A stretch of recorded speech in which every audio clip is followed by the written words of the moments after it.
trash piles up in Cuba as fuel shortages hits garbage trucks. Cuba is grappling with fuel shortages after the US moved to choke off its oil supplies, and Russia said that it was preparing to send crude oil and fuel cargoes to Cuba in the near future. The country has long relied on Venezuela for much of its jet fuel, but it has not received crude or refined products from its closest allies since mid-December, when Washington moved to block Venezuelan exports. Cuban media have reported that other towns are also seeing trash pile up and said that the residents have used social media to raise the alarm over the risks to public health.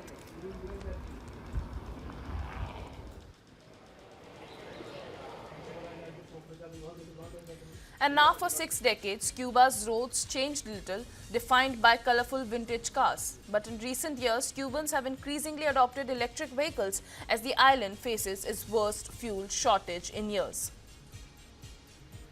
Classic Chevrolets used to provide a rhythmic heartbeat to Havana. But now many are turning to electric vehicles as Cuba faces its worst fuel shortages in years. Fuel is scarce since the U.S. cut off oil exports from Venezuela and threatened to penalize other countries exporting fuel to the island. U.S. President Donald Trump's administration has declared Cuba a threat to U.S. national security. In the Alamar neighborhood, Eugenio Gainza weaves a state-run electric tricycle over the rutted roads, picking up passengers. He says he makes around 16 trips a day, and with no fuel available, electric tricycles are the only transport keeping the area functioning.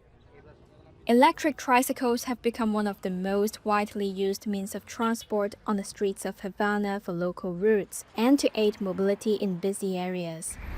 Whether privately or state-run, tricycles transport passengers, light loads, and more. Here's resident Barbaro Castaneda.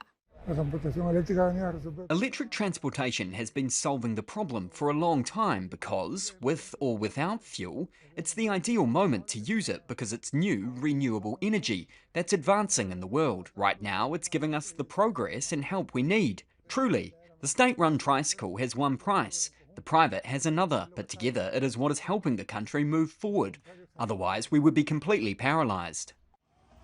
Washington has threatened to impose tariffs on suppliers like Mexico if they continue to ship fuel to the island.